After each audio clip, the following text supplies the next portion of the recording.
Hello and welcome back to our YouTube channel.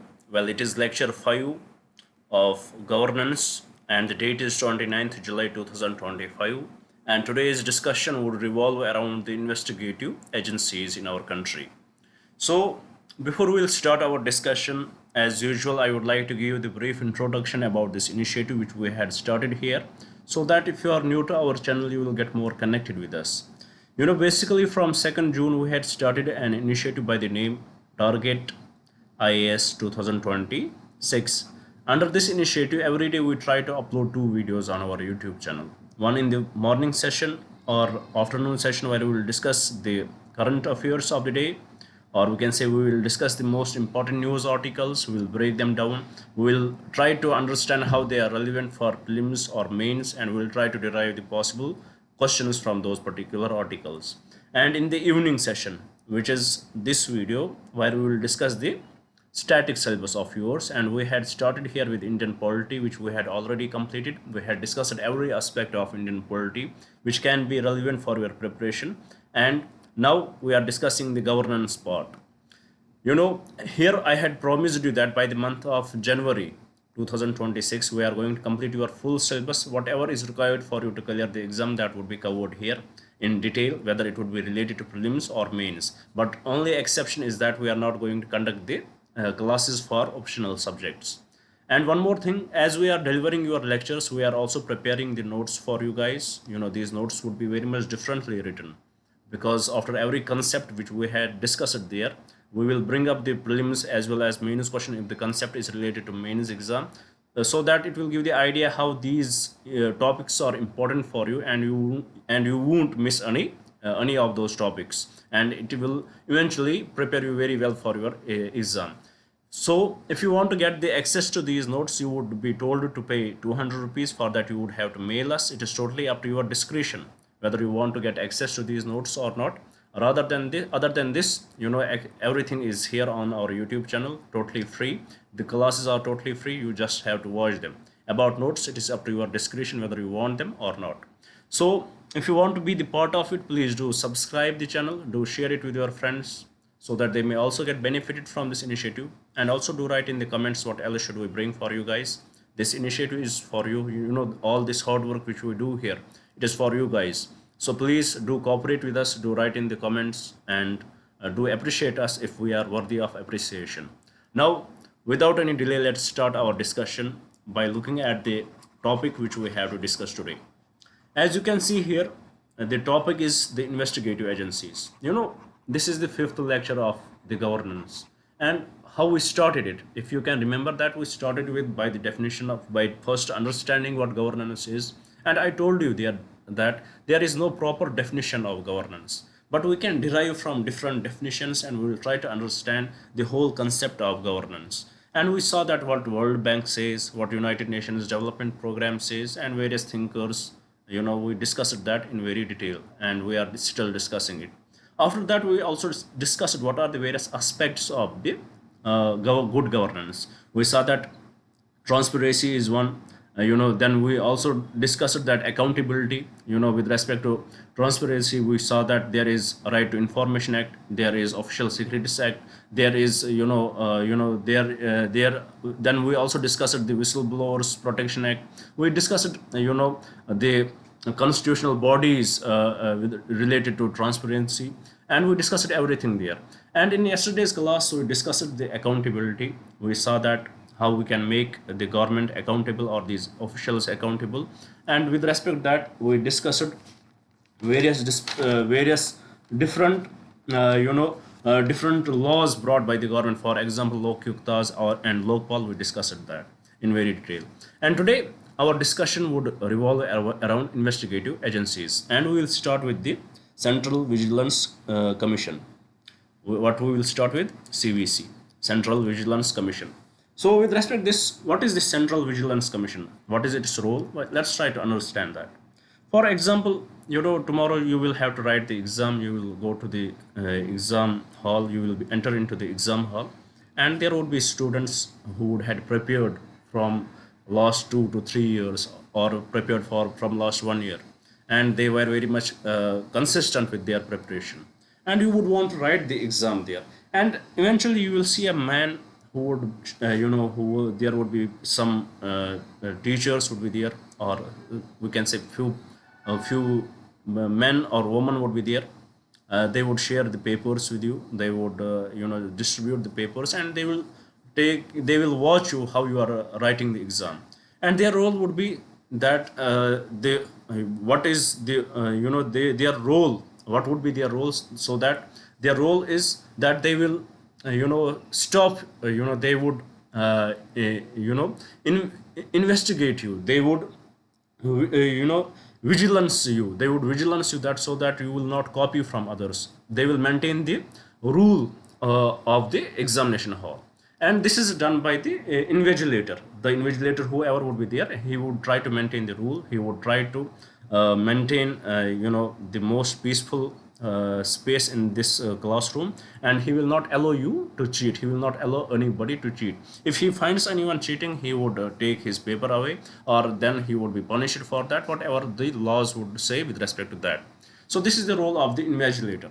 So, but with respect to the government employees, for example, you are working for the government. You are working in various departments. You may be the group A officer. You may be group B officer, group C or group D officer.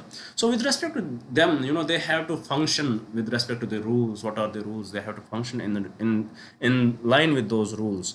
Who will keep eye on them, whether they are doing work properly or they are indulging in any corruption? For that, this Central Vigilance Commission was created.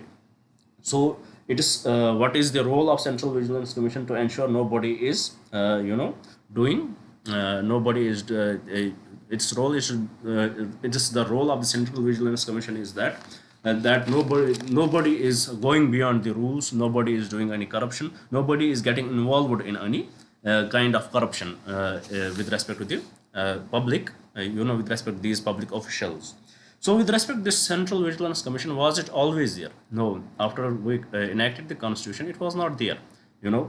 This was earlier, it was not even a statutory a body. First, how it came into existence in our country, it was established, basically it was established in 1964. Established in 1964 by Santaman Committee, which was the committee by Santaman Committee. This was this committee which recommended that there should be the Central Vigilance Commission, and it was eventually established in 1964. It was created by the government resolution. How it was created? It was created by the government resolution. And at that time in 1964 till 2003, it was not a statutory body. It was non-statutory extra constitutional body. At that time it was non-statutory extra constitutional body. And when it was given this statutory status, it was the year 2003 when Central Vigilance Commission Act was framed. When we were given the Central Vigilance Commission Act of 2003, then it became the statutory extra constitutional body.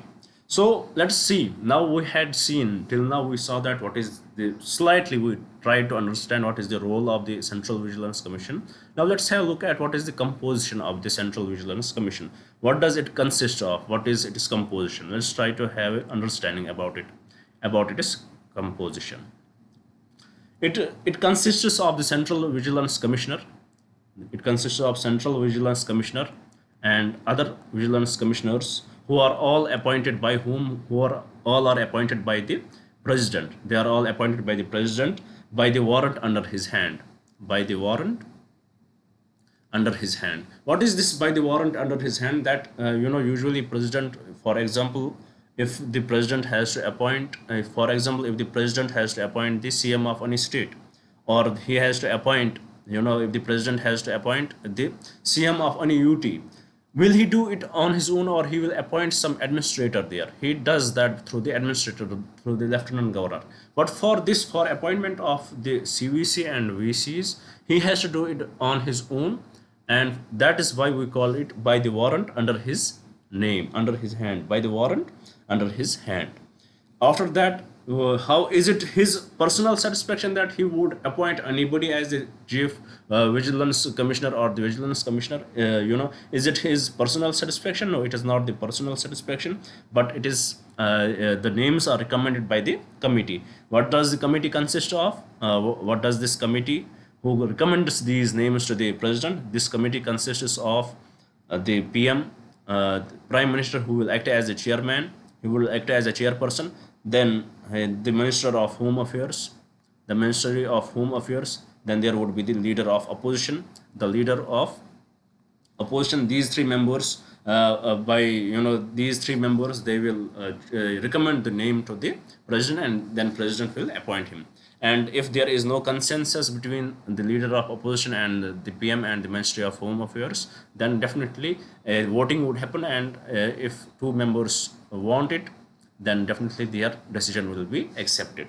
So this is the committee. A prelims question can be asked with respect to this. What is the committee who appoints the chief vigilance commissioner and the vigilance commissioners? It is who appoints the central vigilance commissioner and vigilance commissioners. It is the this committee consists of the prime minister. It consists of the ministry of home affairs and the leader of the opposition in the Lok Sabha. Now, what is the tenure of their office? The tenure of the office of the Central Vigilance Commissioner and the Vigilance Commissioner is 4 years or 65 years, whichever is earlier. And we had discussed this many times. How does it work? If whatever age, if he is 65 years of age and he has only completed 2 years being a being a central vigilance commissioner or the vigilance commissioner, then he will retire, whichever is earlier, whether he will complete first 4 years or he will complete 65 years, whichever is earlier, his term will end. And the another question, can they be reappointed? No, they cannot be reappointed. Why? Because the whole motive of this is to show that this commission, this Central Vigilance Commission, it is accountable to its actions. It will show impartiality. If they would be reappointed, if there would have been the reappointment, then they would, there are chances that they may favor the center who are appointing them. They may favor the government that time. That's why this is made. Their tenure is very much secured. It would be 4 years or 65 years age, whichever would be earlier. Can a person, vigilance commissioner, can he be promoted to chief central vigilance commissioner? 100% he can be promoted, but the combined term cannot go beyond 4 years. Combined term cannot go beyond 4 years. Now moving to the, we understood, chief vigilance commissioner, how it was established, by which committee it was established, what it, we understood basic role of it. We saw that what is the status of chief vigilance commission, is it the constitutional body or it is the statutory body? We understood it, and also we saw that how what is the composition of it, and how they are appointed, and what is the tenure of office. Now let's move to the another topic, which is how they are removed. How they are removed. They can resign, and they can resign to the authority who had appointed them, and the authority is the president. And how they are removed? They can be removed on various grounds. They are removed by the president. They are removed by the president. They are removed by the president on various grounds. For especially on the grounds if they have been proven, if there has been proven misbehavior and incapacity. But with respect to this, if on such grounds, if on the grounds of proven misbehavior and incapacity they are removed, then what will happen to this? The president will have to refer the matter to the Supreme Court, and Supreme Court will do the will conduct the inquiry over it. And once the Supreme Court will feel that indeed there has been the proven misbehavior and incapacity, then the president will remove him. Then the president will remove these officers. Otherwise, president can directly remove them if they are bankrupt, if they are adjudged and insolvent, if they had committed a crime of moral turpitude, if they are involved in the paid employment outside the office, if according to the president, they have infirmity of mind or body, and also if they have the financial beyond financial interests, on these grounds they can also be removed. But for these grounds, this matter, president does not need to send these matters to the Supreme Court for their inquiry. Now let's see what is the role, of the chief, what is the role of the Central Vigilance Commission. Let's try to understand that.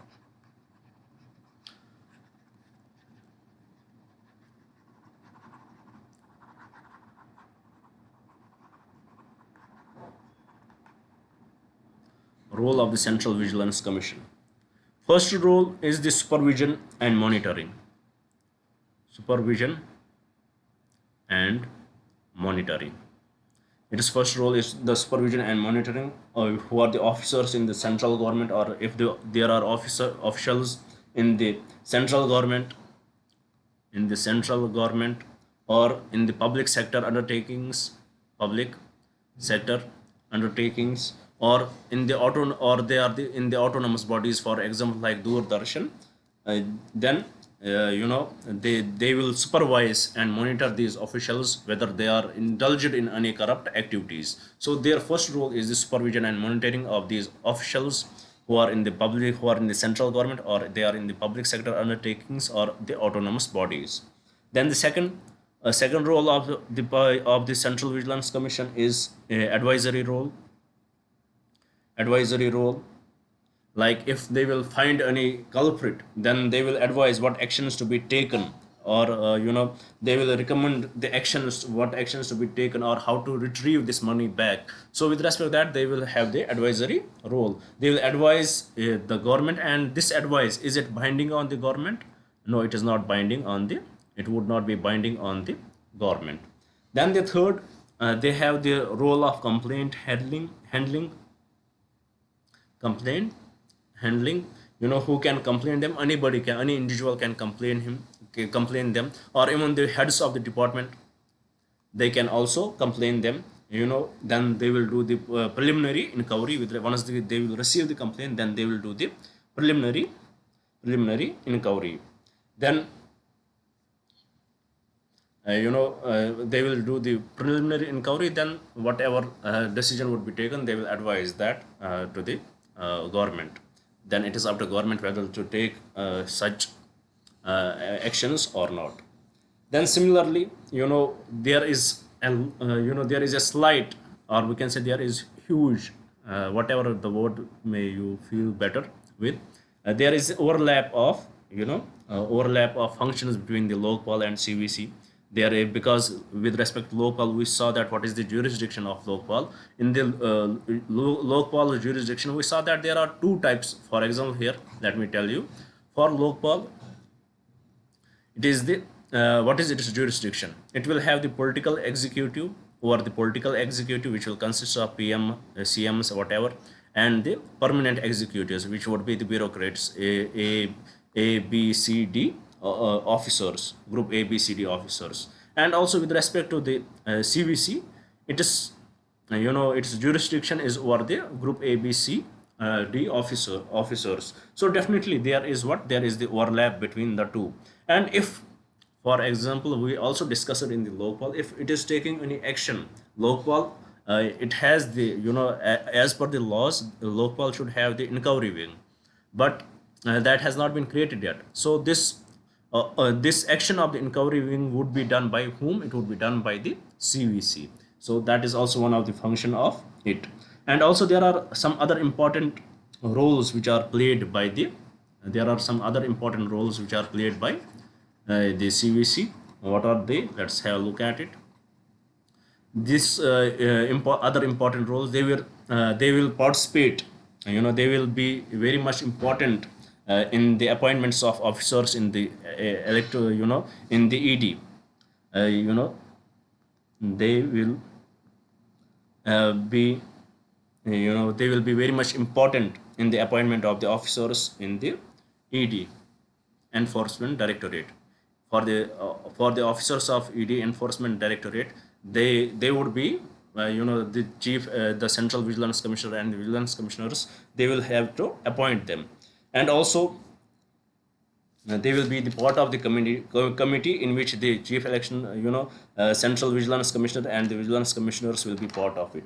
And also with respect to the appointments of the CB, except director, except to CBI director, appointments related to CBI, except CBI director, because CBI director is elected through a committee, he is appointed through a committee, except CBI director, their involvement would be there. They would be part of the committee who will appoint those members.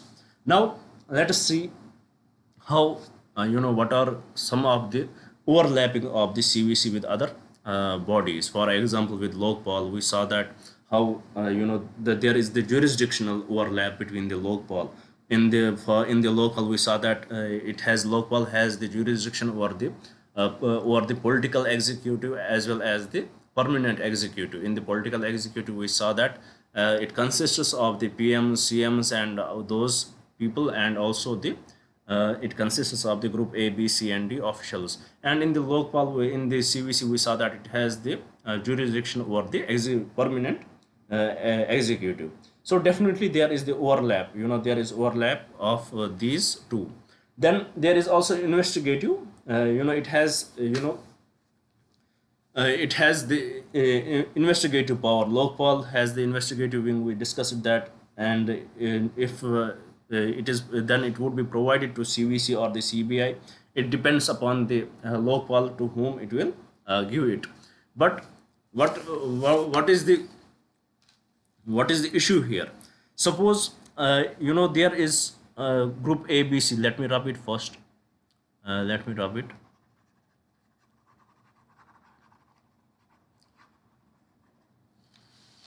Suppose there is a complaint against group A officer, and this complaint is is given to the CVC, and also this complaint is registered with the Lokpal. Now Lokpal will also investigate, CVC will also investigate. Lokpal will hire the CBI and they will investigate, and then they will advise. They will have the different, they will carry, both will carry the investigation, and once both will carry the investigation, maybe according to Lokpal that person will be guilty, and according to CV that person will be not guilty. So there would be the conflict of there would, it definitely raise the crisis of the conflict between these two entities. Similarly, with respect to, it has the conflict with UPC also, CVC versus UPC. For example, again taking the same example of the group A officer, and complaint is raised at the CVC, and they will investigate the matter, and let's suppose the group A officer, he is found guilty. Now this group CVC, they will advise the government what action to be taken, and with respect that UPC also advises the government which action to be taken. So in this regard there is also conflict. Maybe CVC's advice is different and UPC's advice is different. So which advice the government will take? Here the which advice will the government take with respect to CVC and UPC? That is also, it also raises the issues of the conflict. There is no clarity over it, which advice will the government take. And also with this, I hope whatever is necessary for your understanding of so far understanding of CVC, we had covered it with respect to prelims preparation. Now let's see what has been its impact on the people. Let's try to understand that on these officials, impact of CVC.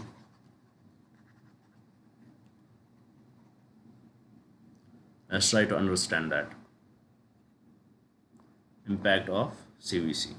The first one is, it has led to the systematic reform.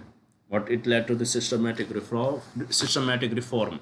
It led to the introduction of the integrity pacts. Introduction of integrity facts. There in every department there would be the public procurements. There would be public procurements where they will and they will have to buy things. For example, in the medicine, there would be the public procurements where they will have to buy needles, they will have to buy injections, they will have to buy medicine and all that stuff. And for that for such things they will have to invite the the different companies and ask for the tender application who will raise the who will raise this money. And it is the public officials, it would be this department who will distribute these tenders to these companies. It is the public officer who will public it is this department who will distribute this tender to companies who will invest in it, who will raise money for it. So with respect to this, there are chances that the most corruption happens in this regard, because these public officials, they will tell to these companies that what is the least bid, what has been the least bid, and they will inform them. And what they will do, they will just reduce the money by 1 rupees, and they will enter into the bid and eventually win this tender. So in this regard, there can be the corruption. So with respect to this, what it has led, what CVC has led, it led this systematic reform. It introduced this concept of the integrity pacts, that these pacts will only be signed with those companies by the government. The government will only sign these pacts with those companies, or give these tenders to those companies, or only those companies can enter into the bid who had signed who had taken the pledge of not to give, who has taken this pledge that they will never get involved in the corruption, they will not give a bribe, or they will not take the bribe. Only those companies who would had pledged this, they will be allowed to enter into this bid. So in this way, this systematic reform, the introduction of the integrity pacts, this is one of the reform which it has the impact on the good governance.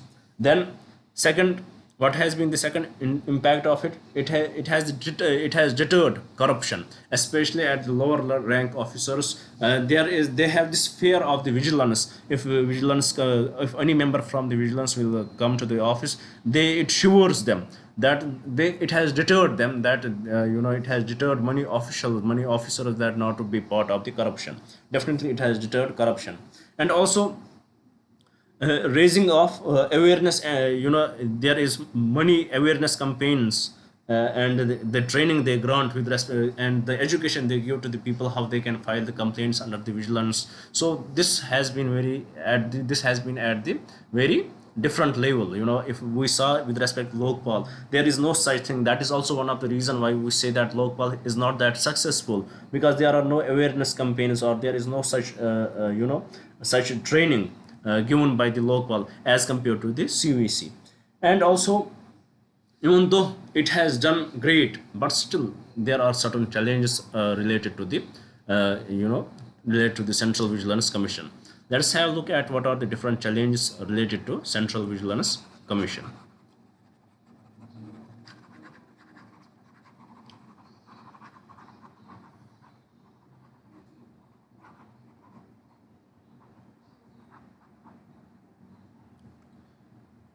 Challenges.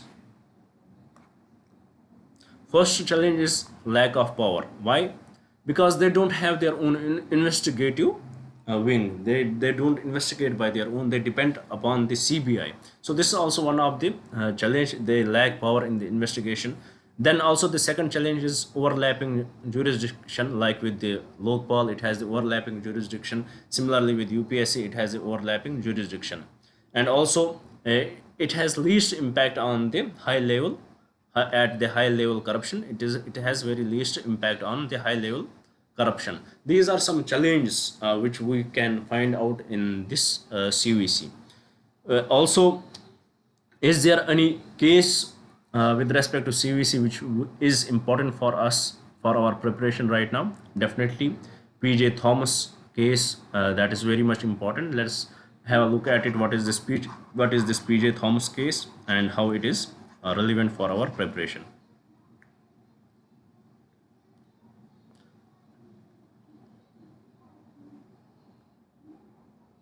He was the senior IAS officer in Kerala. He was well respected.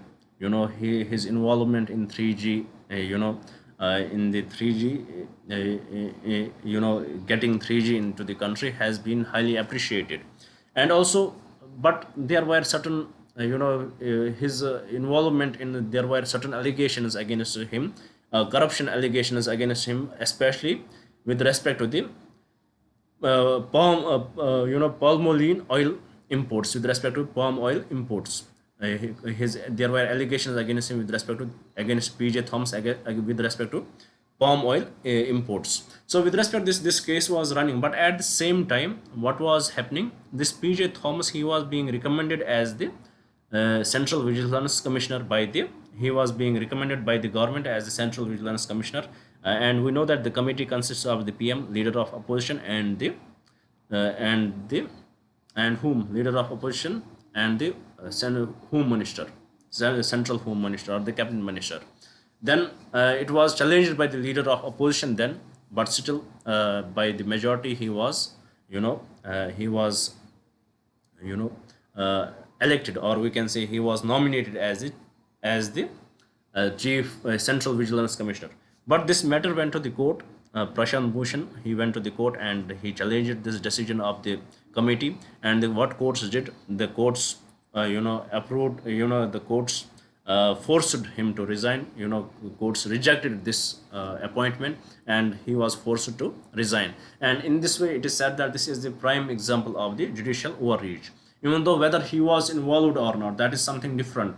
But at the same time, he was, whether he was involved or not, the case was running.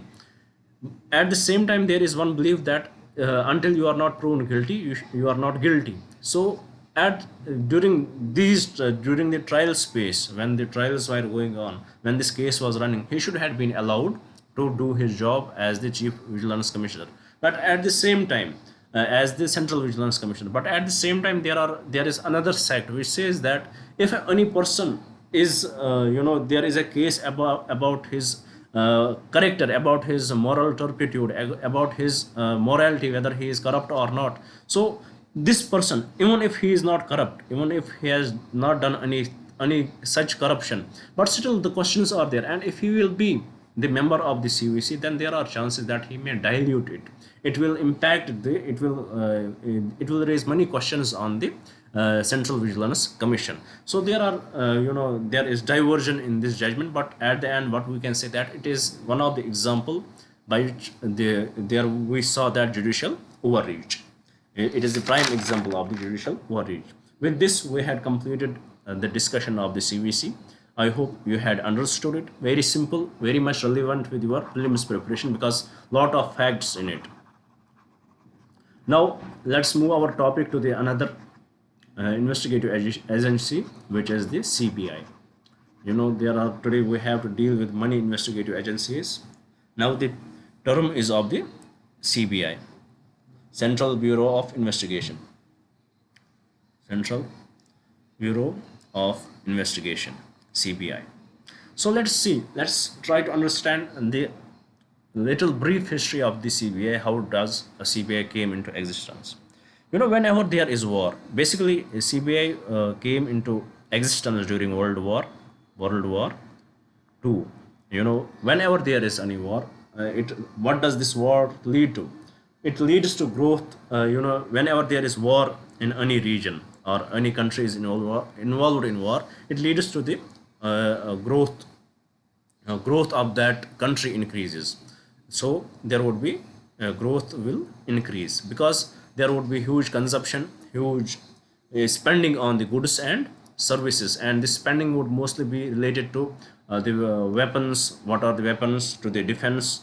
It would be related to the soldiers. It would be related to their food. It would be related to their traveling. So eventually more spending would be there, and there would be the growth. Eventually what when there would be a lot of investments, a lot of spending would be there, and it would lead to the growth. And it has the after war is over, then it has its impact on the economy of the country. But during war, this is the reality. So when this much spending was going on, at the same time there were officials which were taking, which were controlling this, and there were there were claims that there has been corruption is going on at the very high scale. In these war prone zones, the corruption is at the very high scale. Government realized it, this corruption is at very high scale, and for that they needed an investigative agency. The government needed investigative agency, they will investigate whether the corruption is happening or not, and at what scale it is happening, who are getting involved in it. For that, they would had needed the state police, but state police may not had cooperated because system was different. It was under the under the provinces, provincial governments, so they would have not cooperated that well. So in this regard, what they did, they created a separate special police establishment was created, or we can say this special police establishment was created, which is actually the initial phase of the CBI. And eventually, when it succeeded in its work, it exposed the crimes, it exposed the corruption. Its initial role was very much confined to look into the corruption cases related to war. After that, once the war was over, the Britain government, which was there, British Indian government, they decided that it would expand its scope. Then eventually, it was earlier, it was in the Department of Personnel under the Ministry of Personnel. Then it was shifted towards the it was shifted to the Ministry of Home Affairs. Under the Ministry of Home Affairs, it was shifted to the Ministry of Home Affairs. Then through the special police establishment and this special police establishment, which was created to curb the corruption, to look into the cases of the corruption, it was an executive order. And eventually, in 1946, it was given the statutory status by the Delhi Special Police Establishment Act was created in 1946. What was created in 1946? In 1946, Delhi Special Police Establishment Act was created, and it gave the statutory status to the CBI for investigate. It would investigate into the public officials. Earlier it will investigate only those cases with respect to the corruption. Then its domain increased. Now it will start. It started to investigate into various other issues, and also it is first it is jurisdiction increased to the railways too. Its jurisdiction increased to the railways too, because it was the railways which was also involved in the war, which will supply the food and defense supplies to these people, to the soldiers. So there are chances of the money laundering. So its scope was increased to the railways. Then further, it was extended to various other areas, because how successful it was into the murder cases related to kidnapping, related to terrorist crimes, and etc. And eventually, making it very short, which is, this part is not that relevant for you, but just trying to highlight the importance of this department. Eventually, in 1963, this was changed. This Delhi Special Police Establishment, this special police establishment was changed to the CBI. It was changed to the CBI in 1963, and it was changed through the CBI through the Home Ministry resolution. It was changed to CBI, and now it will start covering cases related to murder. It will start covering cases related to kidnapping, terrorist crimes, and etc. And it was highly trusted by the people, as well as the officials, as well as the courts. Even Supreme Court and the High Courts, SCs and SCs, Supreme Court and High Court, they would refer cases to the CBI. If there would be the banking fraud, such cases would also be dealt with the CBI. So, and this CBI, it has really done great. It has unearthed various scams. For example, coal scam was unearthed by it, 2G scam was unearthed by it, and various such schemes were unearthed by it. And with respect to this, for example, in the coal scam, it is said that the presumptive loss, which was highlighted by the CAG, that the presumptive loss in the coal scam is around 1.87 lakh crores. So if there was no bidding, if there had been a bidding, the presumptive loss is 1.87 crores. So various scams it opened, it unearthed various scams. Similarly with the 2G scam. Now with respect to this, and eventually it was highly trusted, but by the time passed, in the 2G scam, CBI will have, it has this CBI director, he will have to file the affidavit, but it was seen that he was with the law minister, the CBI director was with the law minister, and eventually the Supreme Court called it the caged parrot. What Supreme Court called it? Caged parrot. Now your master is the government, and you are working for you are speaking what your master says you to speak. So it has been alleged that earlier how the Supreme Court was the independent, how it worked independently and brilliantly, but because of the interference from the central government by the time, it is now becoming the caged parrot, and it is what the Supreme Court has highlighted. Now with respect to this, let us see what is the jurisdiction of the CBI. Let us put some light on it.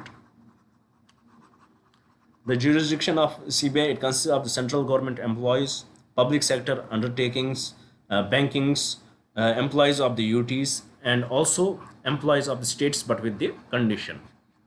So what is the jurisdiction? It consists of the central government employees, public sector undertakings, banks, employees of the UTs, and employees of the states with condition. What are the conditions? If the states request CBI or the central government to take, to investigate in such matters, then only it can do so.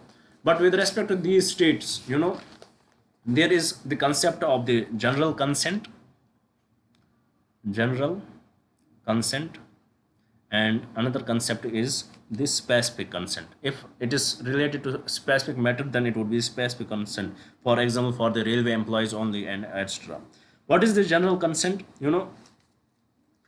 With respect to this general consent, we know that these central employees, they don't only work in the Delhi, they work in various other states. For that to investigate in such matters, the CBI, it would need the consent of the states. And usually what states do, they give this general consent to the CBI. But in the opposition led states, where there is opposition government, nine states had withdrawn this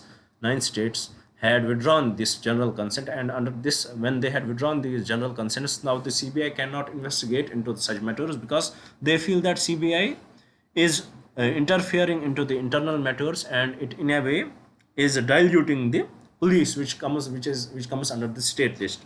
So with respect to this, now the question is, can as these states had withdrawn these general consents, can still CBI investigate in such matters if the matter pertains to these particular states? The answer to it is yes. How? First, if the courts give order to the CBI, then definitely. Then the second way is, if the case is filed in any other state. For example, if there is a central employee, he is working in Kolkata, but case was filed in Delhi, then obviously the CBI, they can investigate into this matter. So this is the jurisdiction. This is how the states get involved. They will give the specific consent or the general consent. Usually states would have given the general consent to the CBI, but over time, as it is alleged that it is the caged parrot, that it speaks what the master says, the central government says, many states had withdrawn this general consent, because they believe that it is like interfering into the internal matters of the state, and it is in a way diluting the issue, diluting the police there. So in this regard, they had withdrawn it. But question still remains here: can still CBI investigate matters in these states? The answer is yes, but there is certain different routes. The first route is, if the case is filed in any such state which has given the general consent, then 100%. Or the second rule is, if the Supreme Court, if the courts order so, then 100% they can investigate. Now, the highest official of the CBI, he is the CBI director. Now let's see who appoints this CBI director.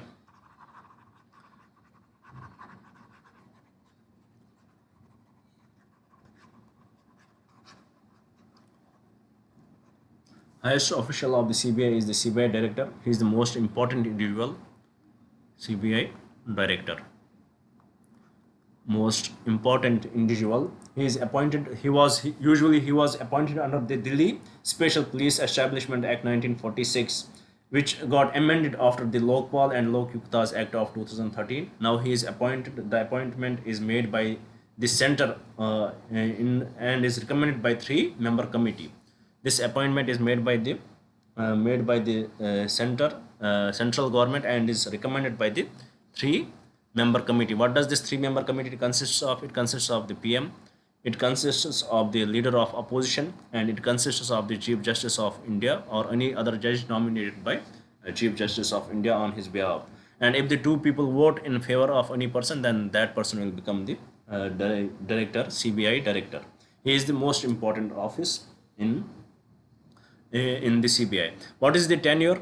Earlier tenure used to be 6 months, but it was the Vineet Narayan versus Union of India, where the minimum tenure was kept as 2 years, or their extensions 100%, three extensions. So the maximum tenure can be 5 years. Maximum tenure can be 5 years.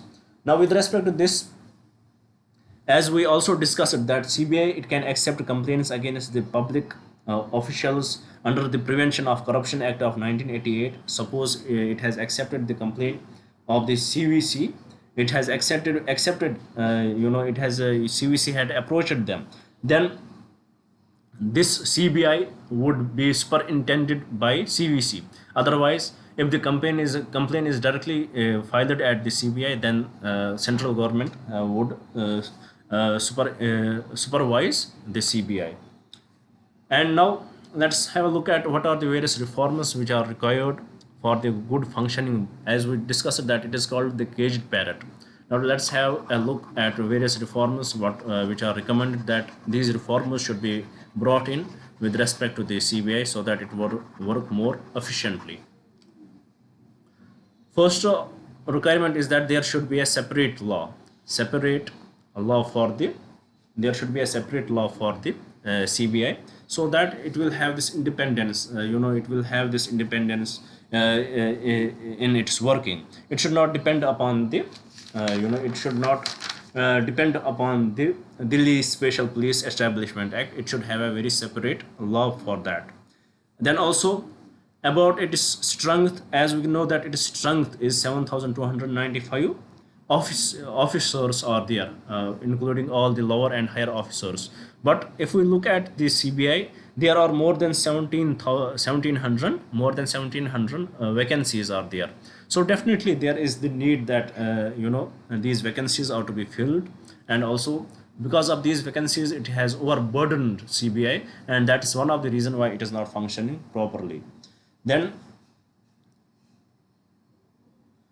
the third important thing about it is that this CBI, how it gets this official, or how it gets these officers. Does it get these officers by appointing them? No, it gets these officers by the process of the deportation. These officers are deported from the central government employees. For example, IPS officers would be there, they would be deported to the CBI. So here is the concern that it should have its own officers. It should conduct the exams, whatever the process would be, it should have its own officers. In this way it may work more independently. And also CBI, after every year, it gives its annual report to the central government. It gives its annual report to the central government, and it is kept very secretly. It is only kept with the central government. And here are the claims that this annual report of the CBI, it should be shared with the public so that they will know how it is dealing with the cases and what is the progress of the cases. And also there is one concern that one recommendation that it should have the case management system where it would upload whatever is the progress with respect to the cases. There would be the centralized database, and it would be accessible to the people.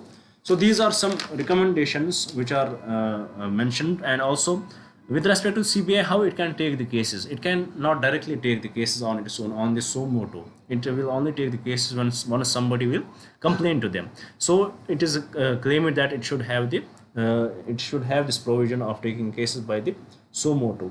So this is one of the recommendations with respect to CBI. And with this, the CBI topic is also over. These are very much relevant with your prelims preparation, mostly fact based. And we are, as I told you, we are preparing notes for them too. So don't worry about it. If anything we had missed so far, we will also contain that in the notes. And I suppose we had not missed anything, because everything which is important. This is a dry topic because mostly fact based. So it may be boring, but still it is important for your preparation. Now the third important investigative agency which we have to discuss today is the Enforcement Directorate, or Directorate of Enforcement, or we can say ED, or Directorate of Enforcement. You know how it was established earlier in 1956. We had the enforcement unit was established, and this enforcement unit was under the Department of Economic Affairs, under the Department of Economic Affairs. And this is the same department, this Department of Economic Affairs, it is the same department which is involved in the preparation of the budget, and which is eventually under the Ministry of Finance. And this was 1956. It was enforcement unit was established, and eventually it was shifted to the Department of Revenue, shifted to the Department of Revenue. And what is the function of the ED? Its main function is to enforce laws related to money laundering. To enforce laws related to money laundering. You know, it would enforce the laws which are related to money laundering. You know, money laundering is one of the worst and one of the biggest crimes related to the finance market, and you know it has huge vulnerabilities related to it. You know, it can lead to various issues, so it is very much important to keep check on it. You know, it is very much important that the country is not going through, you know, because it impacts the sovereignty and integrity of the nation.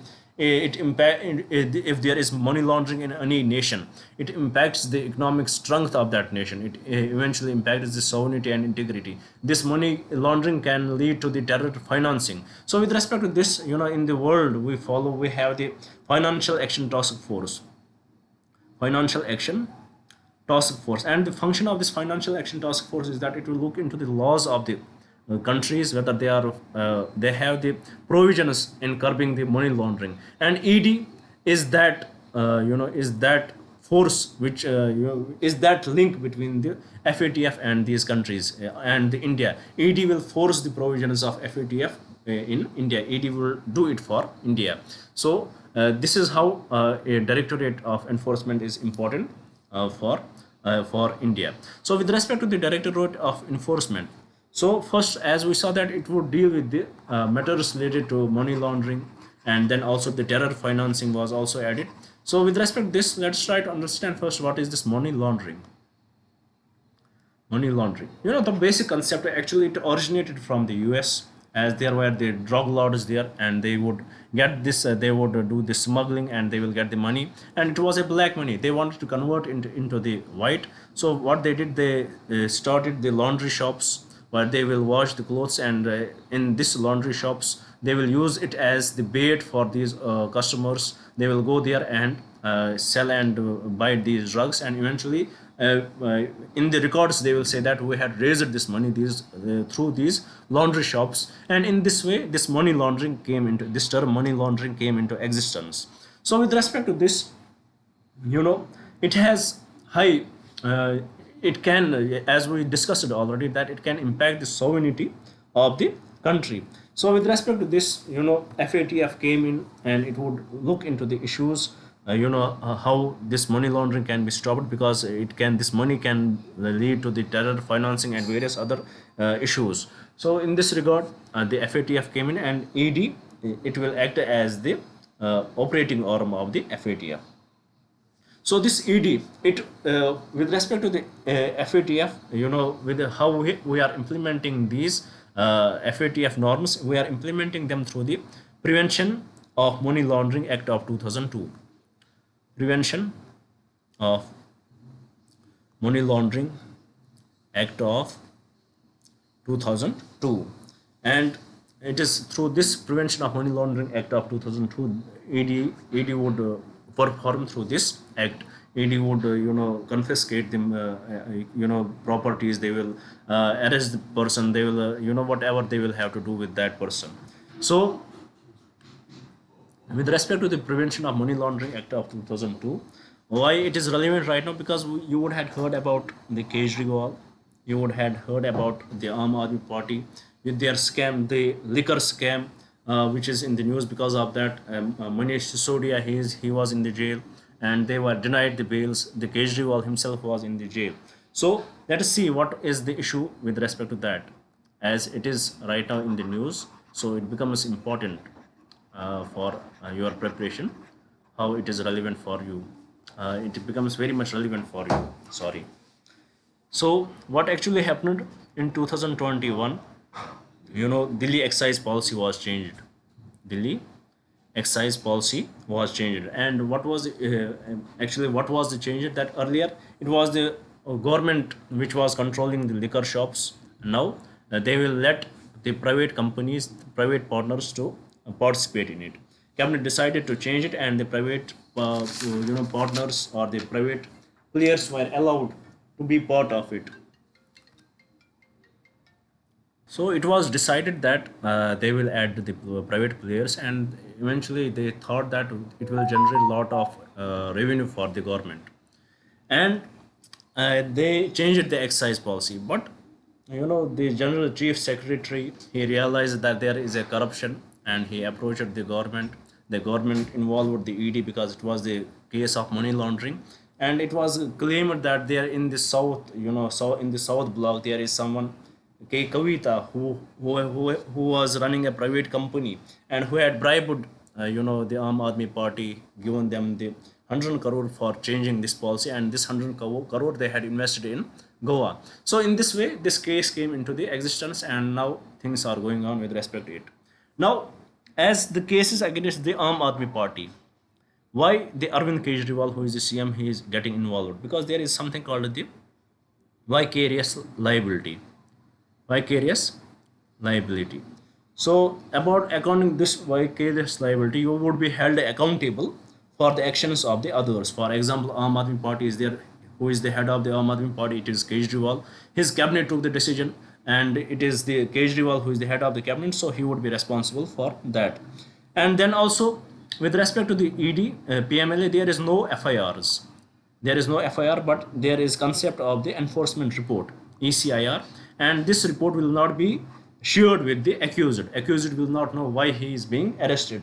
Then also there is third concept related to PMLA. It is the burden of proof. This burden of proof, it relies on the accused. Usually when anybody is accused of any crime, this burden of proof is usually on the prosecutor, but not an accused. But in this case, the burden of proof is on the accused, so they will have to prove that they had not committed the crime. And also there is something called the procedures of the crime. Procedures of the crime. For example, if you are convicted and you are not, if you are accused, you are not proven, your crime is not proven yet, whatever property you have, that would be confiscated by the ED, that would be captured by the ED, and that would be blocked by the ED. This is the procedures of the crime. Even though you would had, for example, what is the money, of what amount the money laundering has happened. For example, it is 100 crore rupees. So whatever property you have, they will calculate it whether it is coming 100 crore or not. If it is coming 100 crore, then they will confiscate this amount of property, even though you would have shared your property with anybody else. Maybe with if you would have given your property as a gift to anybody else, still this can be confiscated, because they might not be knowing where you had invested. They may know the total amount of money, but they may not know where you had invested this money or what has happened to this money. So under the proceeds of crime, this would be confiscated. Then also, what is the punishment for it? The punishment, let me rub it first. The punishment may vary from 3 years to 7 years if it is money laundering, and if it is violative of the NDPS Act, then the punishment can be raised to the 10 years too. Now, with respect to the ED director, who appoints, it is the central government who appoints him, and this committee recommends his name. In this committee, we discussed that Central Vigilance Commissioner and the Vigilance Commissioners would play the part, and also the Secretary to the Government of India and various other departments will play the part in it. What would be the term of office? Term of office would be minimum 2 years, and it can be extended 3 times, which can 1 year each, and it is a maximum term may be 5 years. Then there is something else which is very much important related to Prevention of Money Laundering Act. It is the section 45 of the PMLA, which is related to the bail. Usually what is the understanding of bail? Bail is the norm and jail is the exception. But in the cases of money laundering, jail is the norm and bail is the exception. And why it is so? Because money laundering, it is such crime which won't be done by the innocent individuals. For that you should be highly educated, you should be very much intelligent. So it is assumed when there is any such case against any person of the money laundering, then it would be assumed that he would have committed this crime, because it is believed that the intensity of this crime is very huge and only the highly intelligent person can do it, and it is assumed that he is the criminal. And for him, the section 45 says the jail is the norm and bail is what? Bail is the exception. But still bail can be granted if the bail can be granted if the public prosecutor does not oppose to the bail. For example, the courts will ask the public prosecutor, do you oppose the bail? If the public prosecutor does not oppose, then the bail can be granted. Or there are certain other leniency is given to them if he is patient, or if he is suffering from such disease which needs the involvement of doctors, which needs this space, or the person against whom this case is filed is a woman, then special provisions may be given to them. But in general, the bail is very hard to get if any person is involved in the money laundering. But still the bail can be given. And these are the two twin tests should be, this bail is subjected to the twin test. Bail is subjected to the twin test. What are these twin tests? First, if prima facie, which is court believes that accused is not guilty. Court believes accused is not guilty. And second, if the court believes that accused will not commit any other offense while he is on bail. If the court believes that accused will not commit any other violence while he is on the bail, then only this bail can be given. This is the twin test prescribed by the section 45 of the Prevention of Money Laundering Act. And after that, what is the convention rate of the ED under the PMLA? It is less than 1%. Less than 1%. And it is one of the criticism to it that even though the convention rate is so low, but still these people are convicted. The biggest punishment is that they cannot get the bail and they stay in the jail. This is the punishment for doing nothing, and eventually the convention rate is very low. And similarly, this prevention, this bail as a norm, jail as a norm, and bail as a jail as a bail as an exception, these such provisions are followed in certain other laws. For example, there is the Unlawful Activities Prevention Act 1967, the Drugs and Cosmetics Act of 1940, and the Narcotic Drugs and Psychotropic Substances Act of 1985. So this section 45, it was challenged in the court in the year 2017 under the Nikesh Tarachand Shah versus the Union of India. 2017, this section 45 was challenged. It was heard by the two judges, and eventually these two judges reached to the consensus that this section 45, it is unconstitutional. In the Nitesh Tarachand Shah versus the Union of India 2017, Supreme Court said by two-judge bench that it is unconstitutional. But the central, being the center, they amended the law, amended it with they amended the PMLA law through the finance as a money bill. They introduced it as a money bill so that it will not get impacted in the Raj Sabha. And again they amended it, and what they did, they reintroduced this, they restored this twin test in this act. And again the matter went to the court matter went to the Supreme Court under the Vijay Madan Lal Chaudhary versus the Union of India in 2022.